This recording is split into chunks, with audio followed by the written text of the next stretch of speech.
Passionate, driven, enthusiastic, euphoric. This is who we are as entrepreneurs. But how we leverage these incredible attributes to dream and build businesses that scale and grow is what this podcast is all about.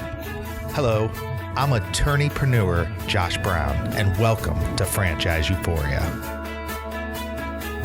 Hello, everyone. Welcome back to another episode of Franchise Euphoria. Josh Brown here. And before we get to the actual interview today, I wanted to tell you about something I've been working on for the last probably 2+ years. As many of you know, I'm a franchise attorney, and I spend a lot of time helping people buy great franchise systems, or what I hope will become a great franchise system. And to that end, I spend a lot of time reviewing the legal documents, what's called the franchise disclosure documents, that every franchisor is required to provide to prospective franchisees. Well, over the years, I've realized a lot of really important elements of each and every franchise disclosure document, what's included, what sometimes is not included, questions to then take back to your franchisor, red flags, and perhaps most importantly, a breakdown of what these complicated legal documents actually say in an understandable format. Now, what I've done with that is I've created a guide and audio series. It's called A Lawyer's Guide to Buying a Great Franchise. And it comes with about a 50-page nice PDF that breaks down every aspect of the franchise disclosure document, and also comes with audio case studies that further breaks down some of the more important elements of the FDD. Now, of course, if you want to check that out, and I would love for you to do so, just head over to indiefranchiselaw.com/guide. That's indiefranchiselaw.com/guide. And of course, I'd be remiss without saying that this is not a substitute, nor is it legal services. It is an educational guide, but I really think it's going to help you along your journey in finding the franchise that's right for you. So on today's episode, we're going to do a throwback to one of my favorite episodes from the past, my interview with Matt Frey, owner of Bub's Burgers and Ice Cream. Matt and his wife, Rachel, founded and created and built Bub's Burgers and Ice Cream into a tremendous food restaurant business. And we talk a lot about his philosophies on not only growing a business and owning a business, but how you build a good culture with your employees and your staff, and how his demand for excellence is a driving force in everything that Bub's Burgers does. So hope you enjoy. Today, I am thrilled to have Matt Frey on the show. Matt and his wife, Rachel, are the founders and owners of Bub's Burgers and Ice Cream, along with Bub's Cafe, two restaurant concepts that are wildly successful and recently converted into a franchise model. Bub's Burgers is the home of the massive 22-ounce Big Ugly Burger. This burger attracted the attention of Adam Richman from the hit TV show Man vs. Food, who simply could not resist the challenge. Matt and I will talk about this and much, much more throughout the interview. So let's get started. Hello, Matt, and welcome to the show. Hey, Josh. Thanks. Well, you know, we have a lot to cover in this episode. You and I have talked off of the recording, and you know, there's so many things I really want to dive into with your story and how you got started, and I think that's really a good jumping off point, just starting at the beginning and telling us how you decided to enter the wacky and exciting world of restaurant ownership. Yeah, the sure thing of the food business. Yeah, well, how it all started, I mean, I'll go back to the very beginning. I had a job when I was 9 years old. I was a paper boy. I had that job until I was 15, but at the age of 14, I started in the food business as a dishwasher at a new banquet facility on the north side of Indianapolis called the Ritz-Charles. So I literally had two jobs at 14 and 15 years old. I mean, eventually I became way too cool to have the paper out anymore. So I had the job at the Ritz. And, you know, I did about every job in that facility, from, you know, managing the buffets, bartending, doorman, code check, landscaping. I mean, you name it, and I did it. So, you know, at the time, you know, I didn't even realize back then that I was learning all these valuable lessons that come to find out that I would use so many different ways as I got older. Once I graduated from high school and went to Ball State University, majored in political science, thinking I was going to go into government work of some sort or teaching of some sort. And at the last minute, I decided to take a job with a food brokerage. And at that time, I was based out of Indianapolis, and I dealt with a distributor, a specific distributor only, repping 60 different product lines, Tyson Foods being the biggest. And my job was to stay front of face, front of mind, a true sales job of these sales reps to go push the products that I repped. And I'd make calls myself. I'd be in the kitchen cooking food. It's food sales 101 is you cook it, you get it in their mouths and find out if they like it or not, and then try to sell it to them. I took a promotion with that company up to Grand Rapids, Michigan. At that point, I was covering the state of Michigan with second and third tier distributors, again, repping 60 different product lines. But, at that point, I got a little tired of being the middleman. And, being in between the manufacturer and the distributor, that's that middleman position I refer to. I'd rather be on the decision-making side for, how to use the marketing funds efficiently, decide how much money could be used for a marketing fund, et cetera, et cetera. So I was offered a job by the Kellogg Company, selling, obviously, all their well-branded products like Frosted Flakes, all their cereals, Pop-Tarts, all those products they have. And they put me in Milwaukee, Wisconsin. I was there for just about a year. With any kind of job or opportunity you have, the better you perform, the more opportunity there is. So I exceeded expectations, got promoted within the year down in Nashville, Tennessee. Was there for just over a year. They promoted me up to corporate. And that was just a great, great experience, learning the brand identity of the different products, the quality, the value of their product compared to others just like it. And again, learning lessons that I really had no idea would be so important to me later in life. After 3 moves in 3 years to Kellogg's, I was there almost 4 years, and they wanted me to move again, and I said no. And at that time, my family was, just starting to develop. We were married, and then we just found out we were pregnant with our first child, and I said no to the move. And, corporate world, it didn't really turn out that well. So I decided to go find another sales job with a company that I actually repped as a broker. Stayed in Kalamazoo, Michigan, and covered 15 states. And then my old boss, one of the ones from Kellogg's, left there to went to a company in Kalamazoo, Michigan called Fabrical, a plastics thermoformer. And I went to work with him and was there for about 2 years. But at that time, again, I was on the road Monday, hopefully just Thursday, but typically Friday, 40-some weeks a year in sales and, staying front of face, front of mind with all the brokers I managed and all the different products. And that was the same at each level of each company I was with. And that's when my wife Rachel and I started talking, what if we do our own thing? Well, what would it be?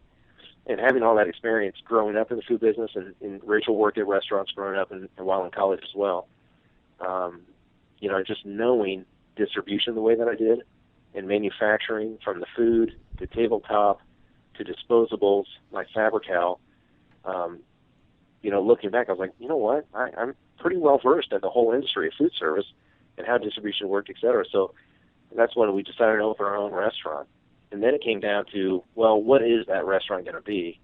And that's where, cheeseburgers. Everybody loves cheeseburgers, but that could be a problem too. So what makes ours better and different than everyone else, that's called the value add. And there's 5 reasons why, personally, we think our burgers are better than everyone else. They're fresh, never frozen.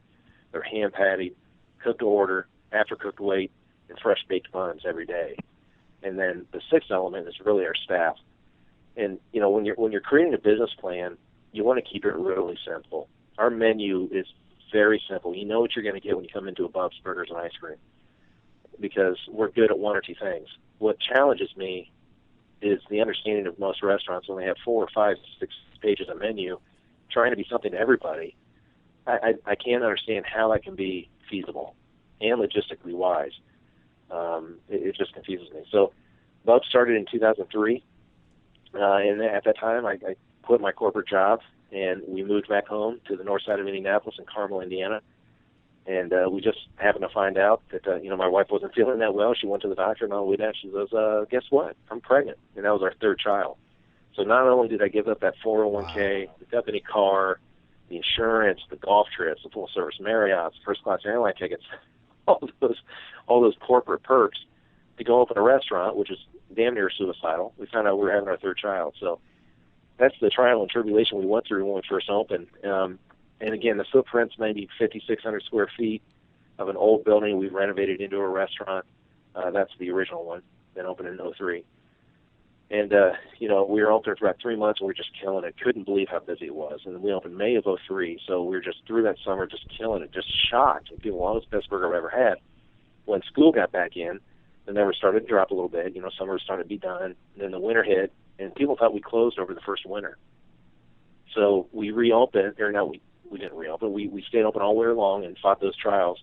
And then people would come back and say, oh, when'd you reopen? And I'll tell you, I about went nuts because they didn't realize we were open year-round. So, and then each winter, the winters got better and better and better, and the summers got bigger, bigger, and bigger. So we're blessed with the fact that our location is just prime.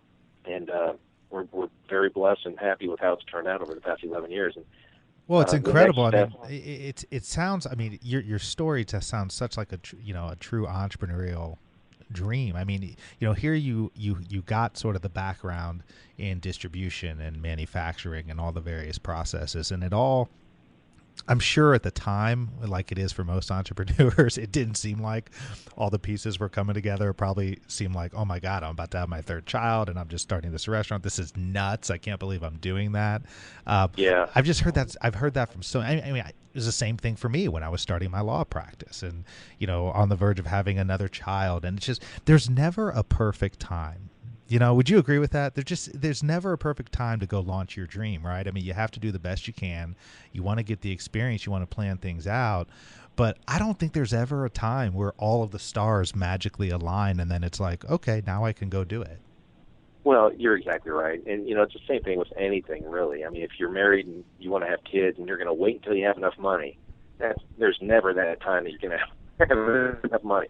You just, you take that risk, you take that jump, and you manage through it accordingly. And, it's funny because when we opened in '03, that's right around the time McDonald's was getting sued for the supersized meal. Remember that? And I do. I remember that. 1-pound burger. We got the big, ugly burger, a 1-pound burger after cooked with a half-pound bun. And here's McDonald's getting sued for supersizing people. And then mad cow disease hits. And I'm like, oh, my gosh, here we are. We just opened this burger restaurant. People are being accused of making people fat, and now mad cow disease, and people go nuts. So, yeah, and then we flooded in September. The 100-year flood happened in our community, and wow. We had like 2 feet of water on the whole building, and that's after being open 3 months. And, it's so funny, Josh, because you respond in so many different ways than you ever thought you would. When you lay things on the line as an entrepreneur, you make things happen. And when people tell you no, you can't do it or you won't succeed, you got to have that blood boil inside of you, because if you're like, yeah, you might be right, then you don't try it. Work for somebody else. But you got to have that passion. You got to have the understanding of what it takes, and it's not easy because there is no right time. Because to be, I'm 42 now. I opened up when I was 28, 29. No, 30. I'm sorry. It's tough physically, mentally. Just everything. Well, I mean, here you are too. It touches every emotion. I mean, yeah. I mean, well, here you are. You're opening a restaurant. You're opening a burger restaurant. You're opening it up with your wife. I mean, there's so many different wonderful things, but challenges, I'm sure, along the way. Take us back a little bit, because I'm sure there's people out there who are listening who are thinking about starting their own restaurant. Man, I talk to people all the time who sort of have that as a dream. I'm kind of curious a little bit. When we go back, after you had the dream and you realized, okay, I'm going to go ahead and make this thing happen, did you and Rachel have a conversation about, okay, these are my strengths, these are my weaknesses, these are some of the things that I should be doing in terms of putting things together, these are some of the things that did you guys divide up tasks, or what was the process that you guys went through after you made the decision that we're going to make this happen? Well, Rachel's background is a lot of advertising experience. Her job out of college was with J. Water Thompson, a large advertising firm out of Detroit, Michigan. And at the time, they did all the Ford and Monroe Shocks and White Castle and things like that. So her strengths are analytics, where she can sit there and research and analyze all day long. Where, you put me in front of a computer for 10 minutes, I'm starting to yawn pretty hard. And I'm a sales guy. No means yes, and on your feet, moving around. Where she likes that seclusion of analyzing and database research. And I'll tell you what, Josh, that's really helped our business tremendously, because she picks up where I can't, and I pick up where she can't. One of the biggest decisions, the most successful one we made when we first started, is to realize I'm not a bookkeeper, she's not a bookkeeper. So we hired a great bookkeeper. Same thing with an accountant. So those kind of investments are definitely worth it, because you want to focus on your business and not sit there and work in your business all day long. And that's why a lot of restaurants specifically fail. You know, you're trying to cut that capital outlay as much as you can. You're trying to do everything yourself. Next thing you know, you're there 15, 16 hours a day, 6 or 7 days a week, and that's not why you open the business. You open the business as an entrepreneur for flexibility, pride of ownership, decision-making abilities 100%, and the pressure of having staff on you to make them succeed. And some thrive with that. Some need an assistance with that. Others just can't handle it. But again, that's the pride of it. And delegating those responsibilities from the very beginning, creating that blueprint, is so essential with any business, but specifically restaurants. I mean, did you take the time to seek out other restaurant owners that you knew or other successful restaurateurs to just kind of bounce things off of and sort of serve as mentors for you guys? Yeah, absolutely, absolutely. You know, being in food sales, I travel the nation, and I've seen a lot of great restaurant concepts, a lot of great management styles, a lot of great structures, but mostly a lot of bad ones. And again, looking back on all those experiences, not realizing that, you know, if you would have told me 20 years ago, hey, Matt, heads up, you know, take notes on all this stuff because you're going to open a restaurant, you know, at that point in your life, I would have said, no way. But looking back, you remember those things, and, you know, you implement what you saw was good, and you kick out what was bad. But, yeah, my brother-in-law was pretty influential in this. He owned that banquet facility, and, you know, he was definitely a soundboard. But, you know, it's an apple-to-orange business comparison. You know, banquet facility versus a family-style sit-down restaurant with waiters. There's some similarities, but it's really kind of different. But he was just good to talk things through with, and I knew other restaurant owners. But, you know, you can't show your deck of cards too often. So, but, you know, devising this business plan, Rachel and I knew that we needed to have some type of marketing catch, and that's the Big Ugly Burger, 1 pound after cooked. Then you have the Not So Ugly Burger. It's a half-pound burger after cooked. The Settle for Less Ugly, and that's 1/4 pound, and the Mini Bub. So, you know, when you walk in the door, you see the display case, and they're all ham patties sitting there, and you kind of, you know, it's like the butcher market. You know, you walk in, you see your steaks in the case. I know, I love that. I love that. Yeah, we never thought many people could buy and eat a Big Ugly. I mean, honestly, it was designed to be kind of a marketing thing. Come in and see the size of this thing. No way will I eat that. I'll eat the Not So. So, and I'll be darned if, you know, the first couple of weeks we open, people are like, Big Ugly. I'm like, Rachel, oh my God, we said we'd take their picture if they ate it all. We had to go buy a camera and printer. And so we did that. And then, you know, within the first month, we had a full wall on our restaurant full of 4x6 pictures. And then about a year later, 2 years later, people were always saying, oh, you should have made it bigger, should have made it bigger. And, you know, from a business marketing concept, you want people to succeed. You want their picture on the wall. Why? Because they're going to come back and show their friends, or show their brother, show their dad, and then they're probably going to eat again while their friend or brother or dad's doing a Big Ugly challenge. So but who came up with later, that? Like, who came up with that marketing? I mean, I think it's brilliant. I mean, who came up with, okay, first of all, naming the Big Ugly Burger, and second, just thinking because everything you're saying is really, really great information, because most people don't think about these things. I mean, when I talk to people who are looking to start a restaurant, or you hear people talk about it, they don't think from that perspective. They think, oh, I just love to make this, and I think I should start a restaurant. Yeah. You guys really had the business side of it down, which is so important. And there's no question, the Big Ugly Burger, what a differentiating point. It's like a speaking point. You know, somebody can leave there, and in addition to saying it was a great burger, it was, man, I got my picture on the wall. Yeah, and that's the problem a lot of restaurant owners make, is that they like the idea of the business, of the restaurant. They like cooking, or they like being behind the bar, and they want their friends to all come in. They like that idea and that restaurant idea concept, but they fail to realize it's a business. And if you treat it as your own grocery, as your own bank, as your own refrigerator, whatever it may be, you're doomed for failure. If you don't treat it as it's somebody else's money and you're accountable for it, it's a really risky situation to be in. But yeah, that Big Ugly was simply Rachel and I's idea to create kind of a thing to come in to see, and to see what happens with it. Is that what attracted Man vs. Food and Adam Richman? Yeah. So that goes back to my point of is a couple years later, people were saying, "Oh, you should have made it bigger." So the concept is, if you eat one Big Ugly Burger, you get a 4x6 picture on the wall. So people were like, "Make it bigger. What do you do if I eat 2?" I'm like, "Bigger picture?" They're like, "All right." I'm like, "No." So that's where the 8x11 picture came in on the walls. And then about a year later, what do you do if I eat 3? I can do 3. I'm like, poster? All right. I'm like, you've got to be kidding me. So posters are up on the wall. So we've had over 80-some people in one unit eat 2. At least 20 have eaten 3. And then that's when Man vs. Food called and said, hey, we've sent moles into your restaurant. We love the idea. We love the product quality. Adam wants to be the first to eat 4 Big Uglies. Would you mind if we came? I'm like, let me think about it. No, not at all. Get here. Yeah, twist my arm, right? It's funny because that show is so funny, and there's such a large following from that show. And the blessing is it was first filmed. They filmed it over 4.5 years ago, and they keep re-airing it. So it's the gift that keeps giving. And I'm so thankful to the Travel Channel and that crew and that team to do that, because it has really blessed us in so many ways. It's unbelievable.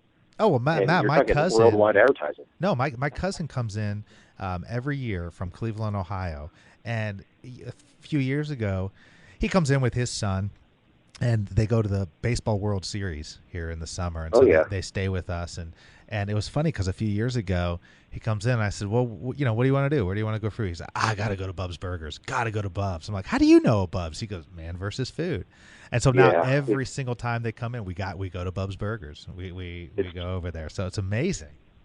Yeah, it is just crazy.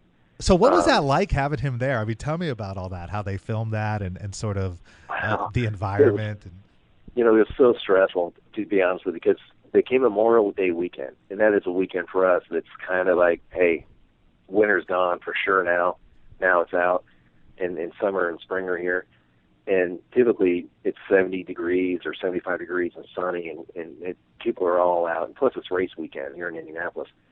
And so they told us that day, they said Monday. I said, oh, that's a great day. And it was like 4 or 5 weeks out. I look at the calendar a lot, and it's Memorial Day weekend. I'm like, oh, no. I can't call them back and say, sorry, I can't do it. So I just ran with it. We couldn't advertise anything. No one knew he was coming. And so, they're supposed to be there about, I think, around 8 o'clock in the morning. And then we do those kitchen shots, and then, then they'd get their footage throughout the day. Then he'd eat, and then we'd shut it down. Well, they got there a little late. And so they got there about 11 o'clock. And at 11:05, we're on about an hour wait already because, no, he wasn't there yet. But it's just so nice out, and people want to sit outside on the Monon Trail and all this kind of stuff. And then he shows up. So picture, you watch the show all the time, and you're sitting at Bub's, and in walks Adam with a camera behind you, or behind him. People just started freaking out. I mean, got on their phone immediately.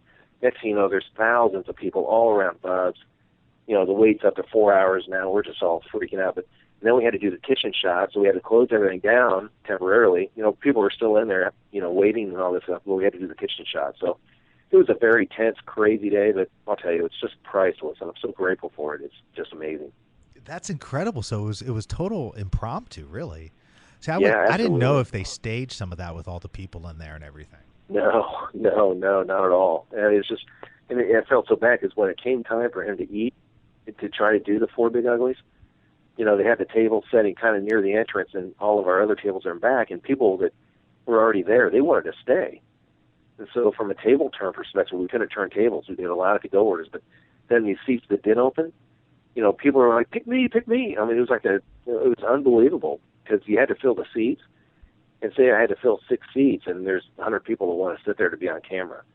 So it was, man, I'll tell you, no, there's no, hey, let's try this again type of thing. It's all going. See, that makes me love the show even more because, and I never thought about that when I'm watching it. So you're actually sitting there running the restaurant as they're essentially filming for the show. Yeah. All at the same time. I figured they shut it down. That is cool. No. Wow. That's fascinating. It's just a little stressful, but like I said, I'll go through that any day to get that kind of publicity. It's just great.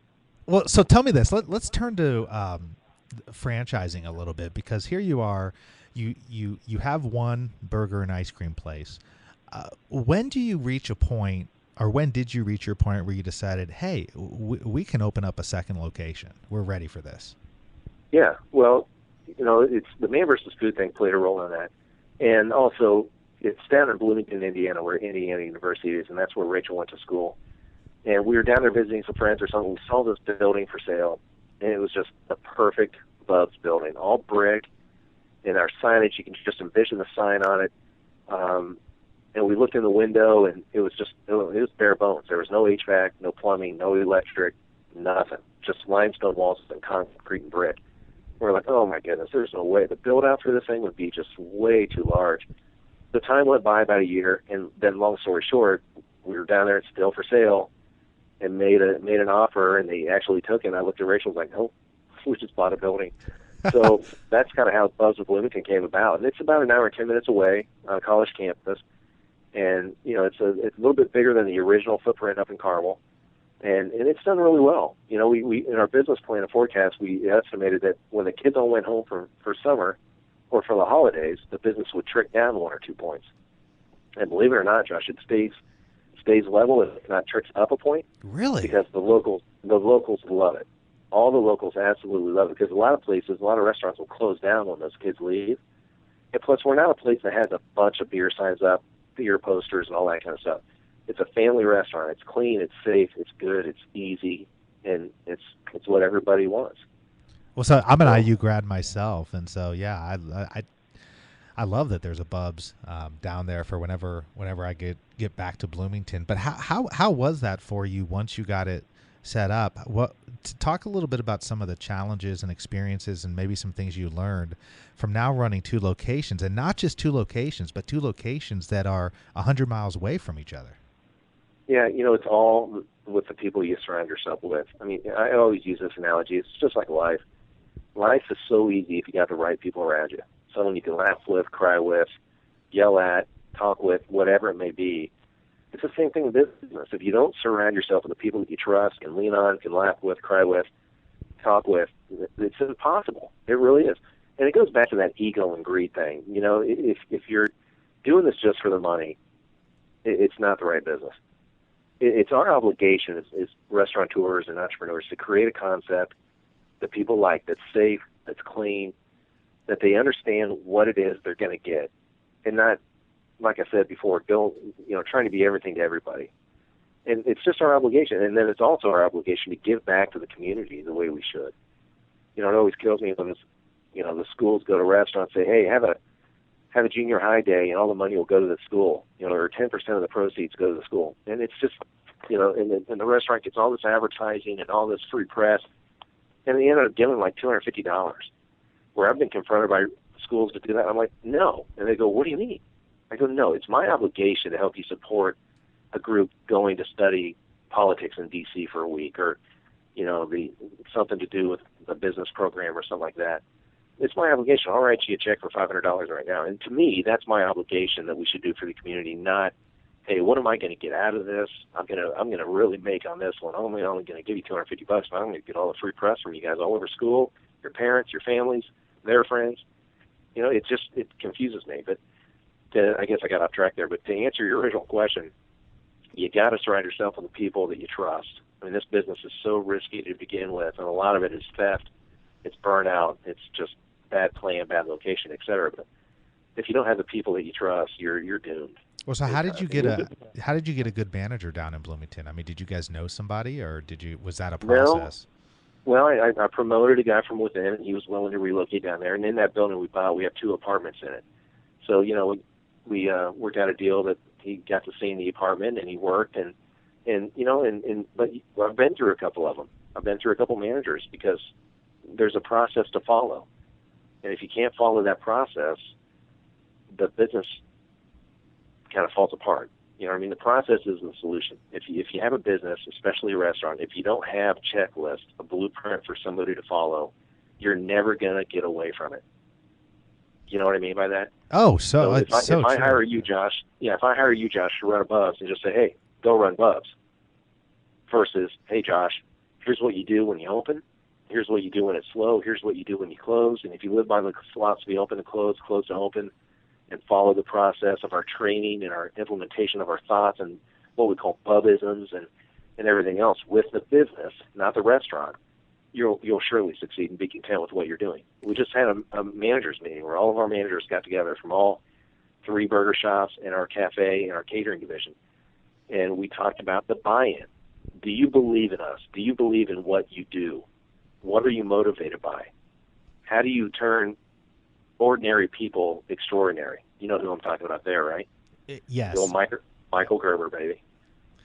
It's exactly the Michael. And for those who don't know, Michael Gerber, E-Myth Revisited. I mean, a lot of what Matt's talking about, what you're talking about, are those principles of learning how to systemize and to take what you do and take what's in the owner's head and put it down into a process, so that ultimately you end up working on your business instead of in your business, and therefore you can be a part of it in a way that helps it grow, helps it mature, helps it become more efficient. But you're not buried in the day-to-day, which almost every restaurant owner I know is buried in the day-to-day.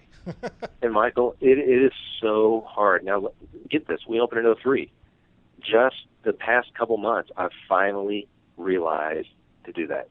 And it's not just, I mean, you have to at the beginning. I mean, you have to admit, the first couple of years, you have to get in there and create a process. But that process is going to evolve over time, and it's going to change. And that's your job as the owner and the entrepreneur, is to make sure that that is in sync with the current changes of the economy or the customer base or whatever it may be. But I'm telling you, it's also very, very hard to let go. It's hard to let go to a GM to say, okay, they are now me. Are they doing it? And you settle for a little mediocrity, but again, it goes down into finding that right person. And it took me 11 years, Josh. It took me 11 years to get used to that, to say it's time. I've hired them. I'm paying them to do a job. I'm working on the business and not in the business. Now, granted, I still stop in. I'll still point out things that need work done, and I'll still communicate with that GM and what I found, what I saw. I'm not a vacant, absent owner, trust me, but I'm very comfortable with where I'm at right now, and things are better at home too, to be honest with you. So what finally pushed you to do that? I mean, because I'm sure you thought about it for years. I mean, most people understand at a basic level, okay, I need to put a process here, I need to put a system. But there's a big difference between understanding that and then executing it. And then also what I find is when people execute on it, what happens is the first hiccup that comes along provides the excuse for getting away from it. Because because it doesn't make, it's like anything. It's like you put these systems, you put these processes, and it doesn't mean you're never going to have problems, but I think it alleviates problems, but also when you do have problems, it's easier then to plug the holes on the backside. So what was it that really pushed you over the edge and said, I'm going to do this? There's two things. One was the family, my family. It was a hard time for me to separate my Bub's eyes, ears, my go mode, to turn that off when I came home. Do you know what I mean? Absolutely. So, God, I totally relate to that. I can completely relate to that. And there's a term called being a boss hole, and I'm sure you can use your imagination what that means, is that you can't walk around your business and just boss people around. You get no respect. You're not teaching. You're not motivating, encouraging by any means. And I was kind of starting to do that at home, and I didn't like it. And plus, I didn't want to lose my GM or my managers by micromanaging them. They just got to follow the process. Then it's entirely up to them based on their performance, whether they succeed or not. But again, it's kind of our fault if they don't succeed, because we got to stay on top of it, checks and balance. We got to, just make sure they are following it and they understand it. That's what we talked about our management meeting most of the days, that buy-in and following process, and what do they need, what can we provide, and how it works. Well, I love what you have going on, and having talked to you a few times off the recording and getting to know you a little bit. I mean, you're definitely doing things the right way, and you definitely care, which is 3/4 of the battle. And I know that now you're offering franchise opportunities for the right candidates, and you and I have talked about this. I think it's so important that it has to be that right person who's going to come in and be the franchisee. I'm curious if you wanted to talk about that at all, and maybe tell a little bit about the type of person you're looking for to come in and be a Bub's franchisee. Yeah, absolutely. The way the issue or the topic came about was about a year and a half ago. Someone came to us wanting to franchise, and Rachel and I were, I don't know. It's one time someone said to me, "Would you let somebody else raise your kids?" And I was like, "No." He goes, "Exactly. That's why you could never franchise your business, because that's almost what it's like. And all that blood, sweat, and tears that went into it over 11 years, I'm going to turn over to somebody that's just about the bottom line, just about selling burgers and making money. It's really risky." But the person that came about We did everything legally with the documents with the law firm that we work with, and long story short, that relationship did not work out because that person wanted to start changing things to buy a cheaper bun, to go before cooked wheat instead of after cooked wheat. And I understand it's about the bottom line, and it's about money. I mean, that's why you're doing it. But that's also why a lot of franchisees, they kick off really strong and then they disappear. Where our concept is, you're going to do great starting off and continuing, but it's not that takeoff launch point that most franchisees have. You're going to be around for a long time if you follow our process and you believe in what your job is beyond making money. We hire salespeople. They're not bus hosts, dish, ice cream, or waiters. They're salespeople, and we hire young people. We can hire at 14 years old here, and we get in their heads, teach them about return on investment, maximizing profitability, brand identity, value add, all those things that I learned in that corporate sales world, and doing dishes back at the Ritz. That's what we do, and it's such a different job. I mean, it takes a passion to do this because you're going to have an impact on somebody's life beyond checking their uniform when they clock in and making sure they're waiting tables and then cleaning accordingly and everything else. It's about having an impact on somebody's life, and that right person needs to understand that when we talk to them about franchising, because it is about money. Don't get me wrong. The main job that all of our staff has above is to make me a ton of money. But the message behind it, the more they make for me, the more they make for themselves. So it's a sales job, return on investment, maximize that profitability for them. So suggestive sell comes into play. And just the knowledge of the menu and the eye contact, the personality, the cleanliness of the shirt, the shoes, the apron, all goes into our business. Are you looking for somebody? Are you looking for somebody who has a background in the restaurant business to become a franchisee, or does that matter as much to you? Yes and no. To be honest with you, I know that's a bad answer for an easy question, but almost like hiring somebody young to where you want to get in their heads first and teach them the Bubs way, the experience, right? The lifestyle of Bubs, and versus somebody that you're going to have to retrain and get all those thoughts out of their head to truly believe in you. And I know it can work. I absolutely know it can. But like any business, you got to find the right location, the right person, and then hire the right staff. But I'll tell you, Josh, it's such an easy business. I mean, honestly, it is. It's a very simple business. If you be simple and good at one or two things, and you don't try to be everything to everybody, and you're clean, and you buy right, and you motivate, educate, encourage, these people will buy into this philosophy, and then you'll get the return. And the biggest compliment to me is that, I had a couple of girls work for me when they were 14. They graduated from high school. They've graduated from college. Now they're getting their masters, and they're still working for me. Number one, they make great money. Number two, they believe in the brand. And they've even said to me before, Matt, gosh, back then, you're such a jerk to work for, but you know what? You were right.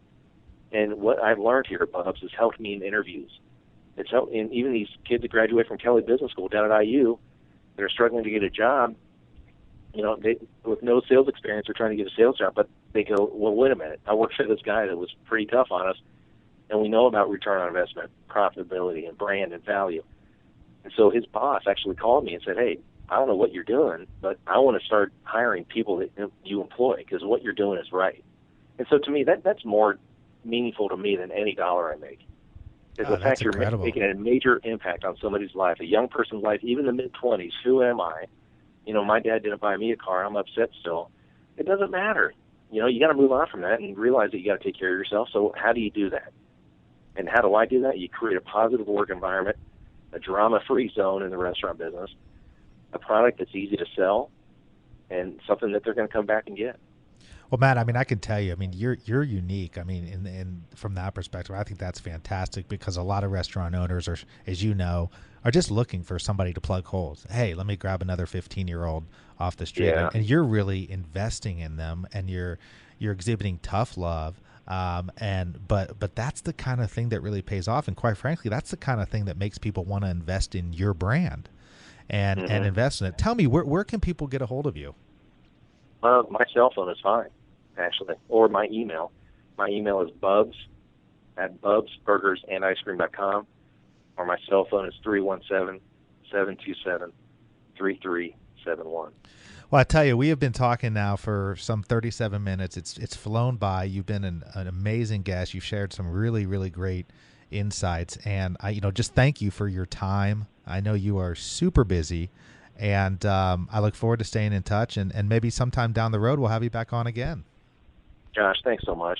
It really means a lot that you have me on. I appreciate it. Well, keep up the great work, and I definitely look forward to staying in touch.